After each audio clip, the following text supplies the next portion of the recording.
les Vipers, vous allez bien? Bah écoutez, tant mieux. Petite revue, on reste toujours, on reste encore chez Yudi. Ouais, on reste chez Yudi. Parce que j'ai ma dernière vidéo, je l'avais fait sur la Wearbox. Vous savez, la petite boîte à fil résistif. J'ai trouvé autre chose de super sympathique qui s'appelle la Koi Box. Voilà, la Koi Box. En fait, c'est pas mal pour tous ceux qui veulent se lancer dans le reconstructible ou qui sont dans le reconstructible et qui veulent pas s'embêter en fait à faire les koi, hein, entourer, compter les tours, espacés ou pas espacés. Là, vous avez une petite boîte de koi. C'est tout prêt, c'est tout fait. Alors uniquement en Cantal, ce n'est pas pour cette box-ci, n'est pas pour le contrôle de température, parce qu'on n'a que du Cantal. C'est plutôt bien fait, on va voir ça tout de suite en gros plan. On va pas s'attarder plus longtemps là-dessus, mais c'est un côté sympa pour pouvoir refaire ses koi rapidement, sans avoir besoin de faire des tours autour de quelque chose, quoi. On passe tout de suite en gros plan, on se mate ça. Allez, à tout de suite. Nous voici avec la Koi Box. Donc, en gros plan, la Koi Box, c'est quoi? C'est une boîte de koi. Vous avez donc 1, 2, 3, 4, 5, 6, 7. Vous avez 7 koi différents. Il y a 10 koi par emplacement, ce qui vous fait 70 koi. C'est déjà pas mal, 70 koi. Sur le côté de la boîte, vous avez donc à quoi correspond la résistance. Là, on a donc du 26 gauge. Alors, 26 gauge, c'est du 0,40. Valeur de la résistance, 1 ohm. Donc, vous avez 10 résistances comme ça. Vous avez ici du 30 gauge, ce qui équivaut à du 0,25 mais par 4. Parce que c'est twisté. Du 28 gauge par 2, ce qui donne 0,5 ohm. Pourquoi? Parce que c'est du 28 gauge, donc c'est du 0,32, mais il est twisté. 26 gauge multiplié par 2, toujours en twisté, en 26, on est sur du 0,5 ohm. 26 gauge plus du 32, c'est-à-dire que là on est sur du Clapton, on est à 0,6 ohm.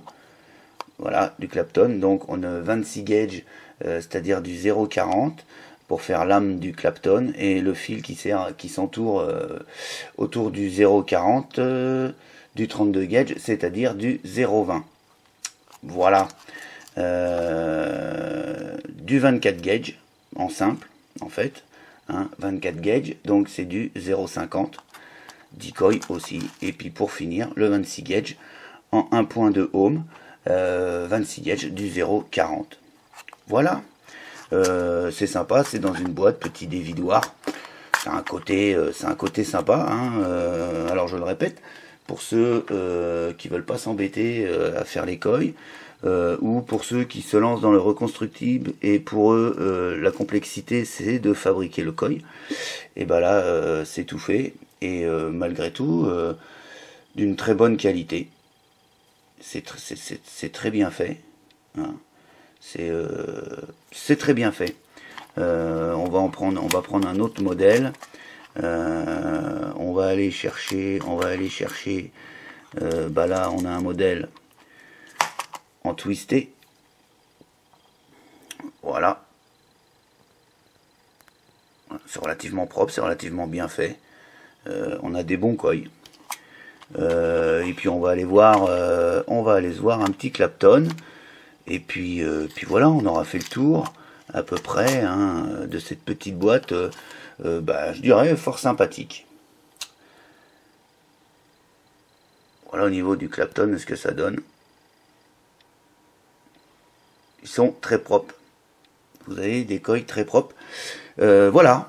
Donc petit retour vite fait comme ça, hein, ça peut être sympa, ça peut vous aider, ne serait-ce qu'en voyage, quand vous partez, vous emmenez la petite boîte de koi, On s'embête plus à sortir les 10 cm de fil résistif, d'avoir un tournevis ou un coil master pour faire le coil. Là c'est tout prêt.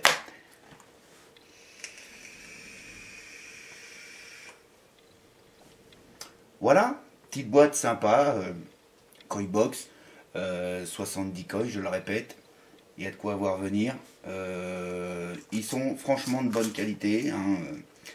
Ils ont une belle tête, moi je les ai essayés sur des drippers, la valeur, j'en ai essayé 2. Les valeurs indiquées étaient les valeurs que ma box m'a données. Donc, a priori, pas de souci sur la valeur des résistances. La qualité du fil, elle est là, elle est présente. On est sur du Cantal A1, donc je le répète, on n'a pas de fil pour le contrôle de température. Ça aurait pu être sympa, peut-être d'avoir un ou deux compartiments avec du NI ou du TI, pourquoi pas. Là ils ont décidé de faire une boîte qu'avec du Cantal. Voilà, donc à savoir que cette boîte là pour votre contrôle de température, bah c'est loupé. Voilà, sur ce, bah, je vous souhaite une excellente journée, une excellente vape. On se retrouve pour d'autres aventures de la vape, bien évidemment.